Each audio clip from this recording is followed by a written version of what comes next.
Hello everyone, the topic of today's video is how to pass or score good marks in any university exam. Means जो भी university college के exams होते हैं आपके mid sem and same वगैरह, उसमें हम किस तरह से अच्छा स्कोर कर सकते हैं, ठीक, या पास हो सकते हैं। तो उसको हम लोग देखते हैं आज के इस छोटे से वीडियो में। पहले तो है कुछ कॉमन टिप्स। जैसे मान लीजिए अगर आपका एडमिशन अभी हुआ है और जो एग्ज़ाम है उसमें एग्ज़ाम के होने में अभी टाइम है, 1 महीना है, 2 महीना है, 3 महीना है, तो क्या टिप होंगी, तब अलग तरह की टिप्स होंगी।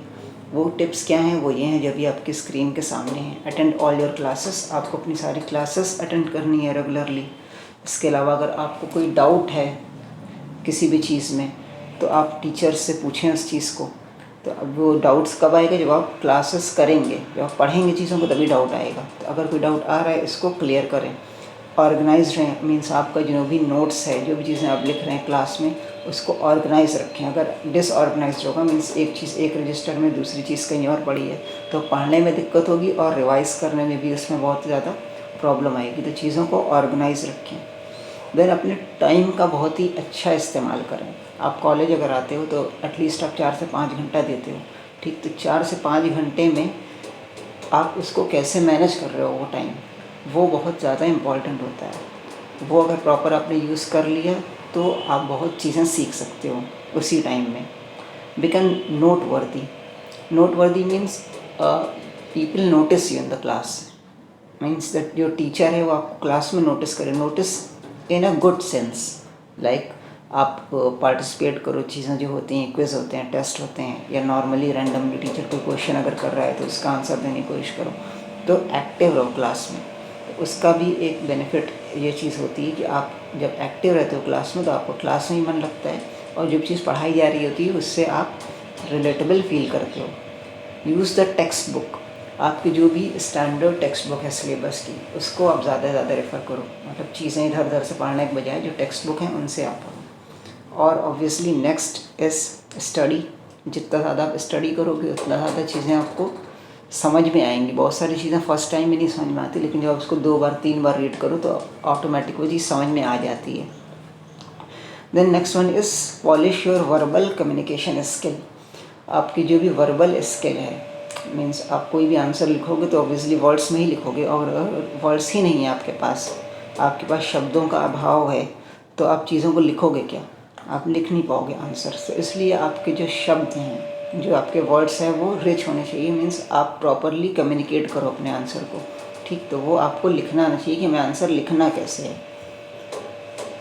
अब ये तो बात हो गई अगर आपका एग्ज़ाम होने में टाइम है, अगर तब ये सारी चीज़ें आप कर सकते हो। लेकिन अगर टाइम नहीं है बिल्कुल, और किसी वजह से आप क्लास में भी नहीं आ पाए हो, सेमेस्टर में आपकी क्लासेस मिस हो गई हैं बहुत सारी, आपके पास नोट्स की कमी है, आपको कोई आइडिया नहीं है कि क्या आने वाला है एग्ज़ाम में, ठीक है, और एग्ज़ाम बस 1-2 दिन में ही है, तो उस टाइम पे क्या किया जाए।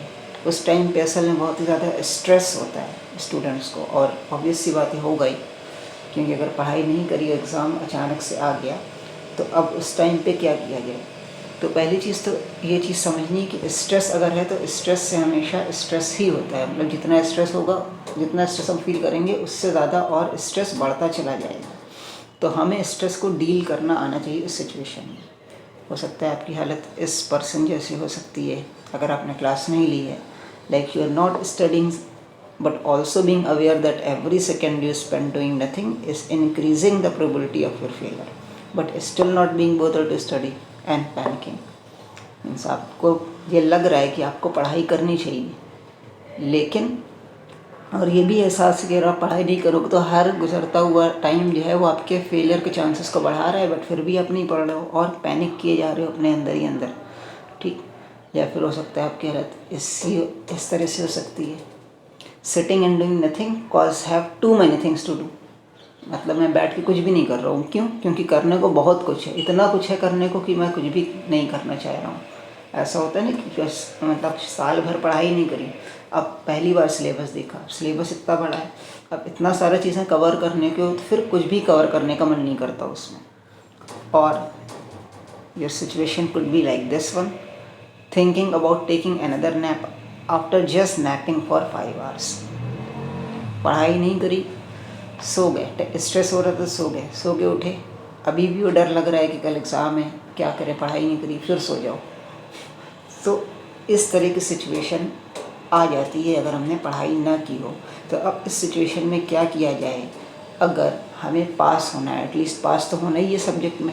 ऐसा हो सकता है ना, कोई रीज़न से आप क्लास में ना आ सके हों, कोई भी रीज़न हो सकता है, XYZ, या फैमिली कोई प्रॉब्लम हो सकती है, कुछ भी हो सकता है। तो लेकिन पास तो होना है, पास होना है तो चाहते हैं, हर स्टूडेंट पास होना चाहता है एटलीस्ट। ठीक, तो उसके लिए हम क्या करें? उसके लिए सबसे पहले तो आपको अपना माइंडसेट बनाना है कि पास होना है, मतलब फालतू का स्ट्रेस नहीं लेना है कि मतलब फेल हो गए तो क्या होगा, ये हो गया तो क्या होगा। वो एक क्लियर माइंडसेट बनाना है, नहीं हमको पास तो होना है। ठीक है, पास होना है सही तरीके से, चीटिंग करके नहीं। चीटिंग करके पास होंगे तो उसमें बहुत सारे रिस्क हैं, क्योंकि अगर आप पकड़े गए तो फिर ऑब्वियस बात है पूरा साल ख़राब जाएगा, बेइज्जती अलग होगी, तो वो तो बेकार की बात है। माइंडसेट क्लियर होना चाहिए कि हमें पास होना है एटलीस्ट। अब हमें देखना है कि जो भी पेपर हम देने जा रहे हैं, वो कॉलेज का पेपर है, यूनिवर्सिटी का पेपर है, जो भी पेपर है, उसका जो प्रीवियस पेपर, मतलब इससे पहले के जो सेमेस्टर हुए हैं, उनमें पेपर का पैटर्न क्या रहा है। पैटर्न मीन्स कि वो पेपर कितने मार्क्स का होता है, कितने सेक्शन होते हैं, हर सेक्शन में कितने क्वेश्चन होते हैं, और कौन सा उनको क्वेश्चन करना कंपलसरी होता है। ठीक, ये चीज़ आपको देखनी है। मीन्स सारे क्वेश्चन तो नहीं करने होते हैं ना पेपर में, बहुत से ऑप्शंस भी आते हैं, तो हमें ये चीज़ पता होनी चाहिए कि हमें एट द एंड कितने क्वेश्चन करने होते हैं पेपर में। तो उसको आप थॉरोली रीड करें क्वेश्चन पेपर को। उसके बाद आप सिलेबस में देखें, decide what not to study and what to study. पहले तय करें क्या चीज़ आपको नहीं पढ़नी और क्या चीज़ पढ़नी है, क्योंकि ऑब्वियस सी बात है अगर आप 6 महीने का सिलेबस 2 दिन में कंप्लीट करना चाहेंगे तो नहीं होगा। फिर उससे प्रॉब्लम क्या होगी, वही वाली कि इतना कुछ करने को है कि कुछ भी करने का मन नहीं कर रहा। तो आप सिलेबस देखें और तय करें क्या चीज़ अभी हम छोड़ दें और क्या चीज़ हम फोकस करें। ठीक है, अब ये कैसे तय करेंगे? तो आप पहले वो चीज़ पढ़ने की कोशिश करें जो कि रिपीटेटिव पार्ट है सिलेबस का। कभी कभी ऐसा भी होता है कि जो आपका सिलेबस है उसमें कोई चीज़ ऐसी होती है जो सेकेंड यूनिट में भी वही चीज़ है और फोर्थ यूनिट में भी उसी से मिलती जुलती एक चीज़ है, या कोई चीज़ फर्स्ट यूनिट में है और उसी से मिलती जुलती चीज़ थर्ड यूनिट में भी है। तो आप उस चीज़ को पहले कवर करें जो कि ज़्यादा यूनिट में पूछी गई है। ठीक, या ऐसा भी होता है कभी कभी कि हमारे सिलेबस में कोई पार्ट ऐसा है जो दूसरे सब्जेक्ट के सिलेबस से भी मैच कर रहा है। ठीक, तो उस चीज़ को पहले पढ़ने की कोशिश करें। तो जो चीज़ रिपीट हो रही है सिलेबस में या मिलती जुलती है आपस में, उसको पढ़ने की कोशिश पहले करें। और जो फिर ईजीएस्ट पार्ट है सिलेबस का, हर जो सिलेबस होता है तो ऐसा नहीं कि पूरा सिलेबस बहुत डिफ़िकल्ट होता है। कुछ पार्ट उसमें होते हैं जो कि ईजी होते हैं, उनको आप पढ़ने की कोशिश करें, क्योंकि एग्ज़ाम में तो वो कंप्लीट सिलेबस कवर किया जाता है एग्ज़ाम पेपर में। तो वो पार्ट भी आएगा जो ईजी है, वो पार्ट भी आएगा जो डिफ़िकल्ट है। तो आप डिफ़िकल्ट को पहले जो आपको डिफ़िकल्ट लग रहा है उसको छोड़ के पहले उस पार्ट को कवर करें जो आपको ईजी लग रहा है। ठीक, तो उससे एटलीस्ट आपके मान लीजिए 25% सिलेबस जो वो ईजी है, आपने वो पढ़ लिया तो एटलीस्ट 25% तो आपके सेव हो गए ना। ठीक, तो आप ईजी पार्ट को पहले पढ़ें। अब क्या करना है? अब चलिए मान लेते हैं कि आपके पास नोट्स भी नहीं हैं। ठीक, आप ना क्लास में आए और ना आपके पास नोट्स हैं, और अगर नोट्स हैं तो उसमें भी समझ नहीं आ रहा है क्या किया जाए, क्या चीज़ पढ़ी जाए। तो सब उन चीज़ों को आप नोटिस करें जो कि अभी आपने 2 चीज़ें कर ली। पहले ये देखा रिपीटेटिव पार्ट और फिर ईजीएस्ट पार्ट। अब ये चीज़ देखें कि सिलेबस में जो चीज़ें बाई नेम पूछी गई हैं उसको पढ़ने की कोशिश पहले करें। ठीक है, जैसे मान लीजिए ये जो स्लाइड है ये सेकेंड यूनिट है, जैसे एक सिलेबस है, इसके सेकेंड यूनिट है इंटेलिजेंस। अब इंटेलिजेंस जिस नाम की यूनिट है उस नाम के मीनिंग आपको एटलीस्ट मालूम होने चाहिए कि इंटेलिजेंस। ठीक, अब इंटेलिजेंस क्या होती है, किसी साइकोलॉजिस्ट ने क्या डेफिनेशन दी है इंटेलिजेंस की, ठीक, या इसको कैसे मेज़र करते हैं। तो जो बेसिक चीज़ें हैं उस टर्म से रिलेटेड उसको आप पढ़ लें पहले। या हेरिडिटी एंड एनवायरनमेंट। ठीक, अब हेरिडिटी एंड एनवायरनमेंट ये क्या होता है, इसके बारे में पढ़ने की कोशिश करें थोड़ा बहुत। ठीक है, क्योंकि अब टाइम अगर बहुत ज़्यादा नहीं है तो आप थोड़ा बहुत ही पढ़ सकते हैं इस टाइम पे। या पर्सनालिटी, तो व्हाट इज़ पर्सनालिटी, क्या होती है पर्सनालिटी, इसका नेचर क्या है, कॉन्सेप्ट क्या है। ठीक, मतलब फिर उस टाइम आप बहुत डीप में नहीं जा सकते हैं क्योंकि अभी, तो आप एटलीस्ट उन चीज़ों को पहले पढ़ें जो बाई नेम दी हुई हैं सिलेबस के अंदर। उस चीज़ को जब आप पढ़ेंगे तो आपको एटलीस्ट एक बेसिक आइडिया हो जाएगा कि किस चीज़ की बात चल रही है। वरना अक्सर ऐसा होता है ना कि हम कुछ भी नहीं पता, कुछ भी हम पढ़ के नहीं गए, अब क्वेश्चन पेपर में वो चीज़ आ गई तो हमको कुछ भी आइडिया नहीं होता है उसके बारे में, तो हम कुछ कहानी लिख के आ जाते हैं, तो उसमें आपको बिल्कुल ही मार्क्स नहीं मिलेंगे। मार्क्स कब मिलेंगे, आप थोड़ा बहुत उससे रेलेवेंट चीज़ें लिखें एटलीस्ट, भले ही सेम टू सेम चीज़ें ना लिखें जो नोट्स में दी गई थी, लेकिन उससे रेलेवेंट होनी चाहिए वो चीज़ें। वो चीज़ कब होगी, वो तब होगी जब आपने वो टर्म पहले पढ़ के रखा होगा। जैसे self and identity in Indian thought. अब फॉर एग्जांपल मान लेते हैं आपने क्लास में ये चीज़ नहीं पढ़ी है, self and identity in Indian thought. आपने सिंपली गूगल पे सर्च किया self and identity in Indian thought, आपको बहुत सारी चीज़ें मिली। आपने कोई भी आर्टिकल पढ़ लिया, एक बड़ा सा, बड़ा मतलब 300-400 वर्ड्स का कोई भी आर्टिकल पढ़ लिया, तो उससे आपको बेसिक नॉलेज हो जाएगी इसमें क्या चीज़ बात हो रही है, तो उसके थ्रू आप उसको पेपर में भी लिख सकते हैं। ठीक, तो इससे क्या होगा, इससे एटलीस्ट आपके पासिंग मार्क्स आ जाएंगे, या हो सकता है इससे बेहतर मार्क्स भी आ जाएँ अगर किस्मत अच्छी है। तो आप ये चीज़ करें कि जो भी टॉपिक दिया हुआ है बाय नेम उसको सर्च करें और उसको पढ़ें। ठीक है, अब कुछ टिप्स और हैं, ठीक है, वो मार्क्स को इम्प्रूव करने के लिए। ठीक, तो एक टिप तो ये कि अपनी आंसर शीट को क्लीन रखें जितना ज़्यादा हो सकता है, फालतू के उसमें डूडल्स वगैरह ना बनाएं। ठीक, जितना ज़्यादा क्लीन रखेंगे उतना वो दिखने में अच्छी लगेगी, जितना दिखने में अच्छी लगती है उतना अनकॉन्शियसली माइंड करता है टीचर्स का कि उसको वो मार्क्स दे उस मतलब उस आंसर को जो कि अच्छे से लिखा गया है। और जो आंसर अच्छे से नहीं लिखा गया तो आंसर ही नहीं पढ़ने में आएगा, तो उससे मार्क्स कैसे मिलेंगे। उसके बाद get some good pens, like कि आप कुछ अच्छे पेन्स का यूज़ करें एटलीस्ट एग्ज़ाम में। अच्छे पेन का यूज़ करने से राइटिंग कुछ हद तक इम्प्रूव हो जाती है। ठीक, तो एटलीस्ट एग्ज़ाम्स में आप कुछ अच्छे पेन्स का यूज़ करें। आप ट्राई कर सकते हैं 3-4 पेन, मतलब शॉप पे जाके आप 3-4 पेन चला के देख लें, जो पेन आपको लगे कि ये ठीक है, इससे पहले हैंड राइटिंग सही बन रही है, थोड़ी ये तेज़ लिख रही है पेन, तो उसका आप यूज़ करें। ठीक है, और इसमें मतलब ज़्यादा कोई कंजूसी करने की नीड नहीं है, जैसे बाकी चीज़ों में खर्च करते हैं तो आप स्टेशनरी की चीज़ों में भी अच्छे से खर्च करें। तो ऐसी पेन्स का यूज़ करें जो कि अच्छी चलती हो, जिससे हैंड राइटिंग थोड़ी सी अच्छी बन के आए। ठीक है, पेन वगैरह ऑलरेडी पहले से चेक कर लें एग्ज़ाम के। फिर है आप मॉडरेट साइज़ का टेक्स्ट यूज़ करें, मतलब जो आप कॉपी में लिखें तो ना बहुत छोटा हो ना बहुत बड़ा हो, बल्कि अगर ये 2 लाइन है तो इन 2 लाइन्स के बीच में ऐसे आना चाहिए टेक्स्ट, ना कि ऐसे आए और ना ही इस तरह से आए। ठीक है, थोड़ा सा बीच मतलब मॉडरेट साइज़ का होना चाहिए और स्पेसिंग प्रॉपर हो, क्योंकि एक तो आपने ऑलरेडी अगर नहीं पढ़ रखा है, आप थोड़ा पढ़ के गए हैं, और लेकिन जो थोड़ा पढ़ के गए हैं वो एकदम ऐसे लिख रहे हैं, बिल्कुल जुड़ा के, बिल्कुल है ना, मिला मिला लिखा हुआ है, तो और ज़्यादा टीचर का मूड ख़राब होगा, वो आपको मार्क्स नहीं देगा। जब समझ में ही नहीं आएगा उसको आंसर तो किस तरह से मार्क्स देगा ना। तो प्रॉपर एप्रोप्रिएट स्पेसिंग होनी चाहिए एटलीस्ट आंसर में, ताकि जो भी आप लिखें वो समझ में आए। ठीक, मेक यूज़ ऑफ इंटरनेट, ये उस केस में जो आपके पास नोट्स वगैरह ना हो, ना ही आपने पढ़ाई की हो किसी रीज़न से, तो फिर आपके पास वही ऑप्शन है कि आप इंटरनेट का यूज़ करके जो भी बेसिक टर्म्स हैं उनको एटलीस्ट सर्च करके लिखें। Then take rest after writing answer.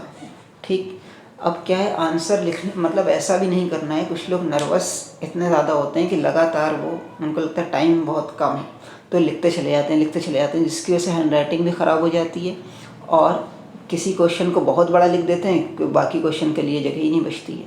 तो पहले प्रॉपर हमें टाइम मैनेज करना है वहाँ पे कि कितने क्वेश्चन हैं और कितना टाइम है, तो उसके अकॉर्डिंग टाइम को हमें डिवाइड करना है। टाइम को डिवाइड कर लेंगे तो आपको थोड़ा सा रेस्ट करने का भी मौका मिल जाएगा एग्ज़ाम में। रेस्ट करना इन द सेंस आपको सोना नहीं है, मतलब बीच में आप पानी वगैरह पी सकते हैं, रेस्ट कर सकते हैं थोड़ा सा 1-8 मिनट के लिए, उससे आपका माइंड थोड़ा रिलैक्स हो जाएगा, तो आपको समझ में भी आएगा अब क्या करना है, नेक्स्ट क्या करना है, इसके बाद कौन सा आंसर हम बेहतर से लिख सकते हैं उसको अटेम्प्ट करना है।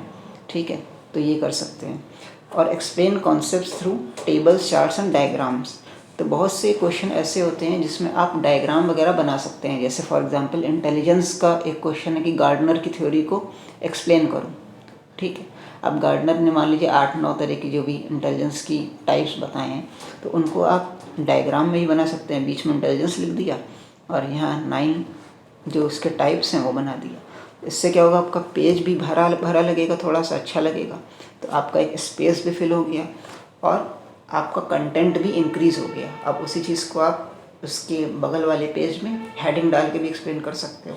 ठीक, तो इससे क्या होगा, आपका कंटेंट भी इंक्रीज़ हो जाएगा और आंसर देखने में भी अच्छा लगेगा। ठीक, तो इससे आपको फुल मार्क्स मिल सकते हैं या ज़्यादा मार्क्स मिलेंगे।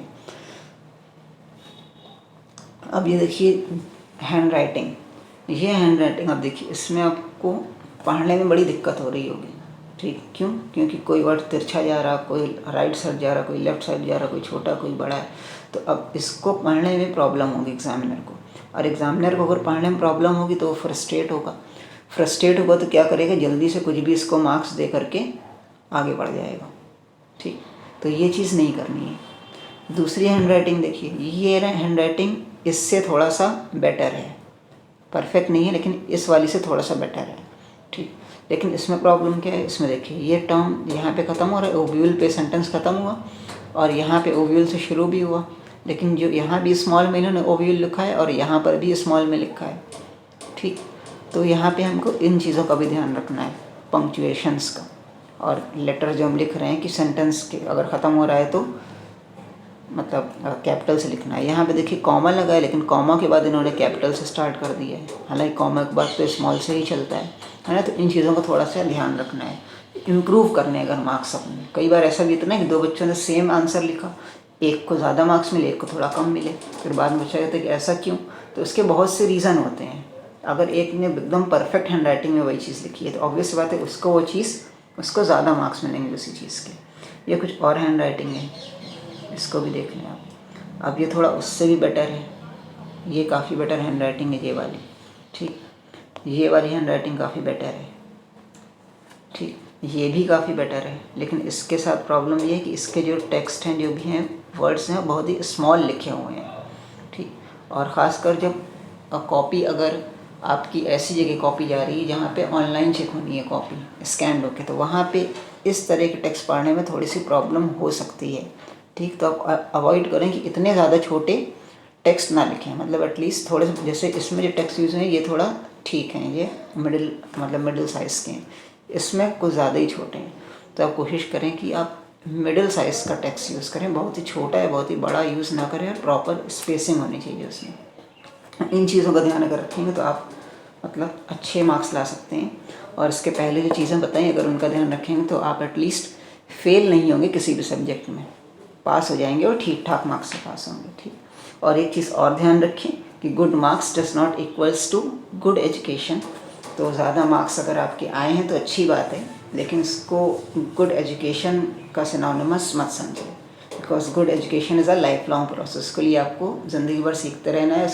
उसके लिए अलग से वीडियो बन जाएगी कि गुड एजुकेशन क्या होता है। So if you are truly determined to succeed then pursue good education, not good marks alone. तो फिलहाल एग्ज़ाम के लिए भी प्रिपेयर कीजिए। Best of luck. I hope कि थोड़ा बहुत कुछ तो सीखने को मिला ही होगा वीडियो से। Thank you.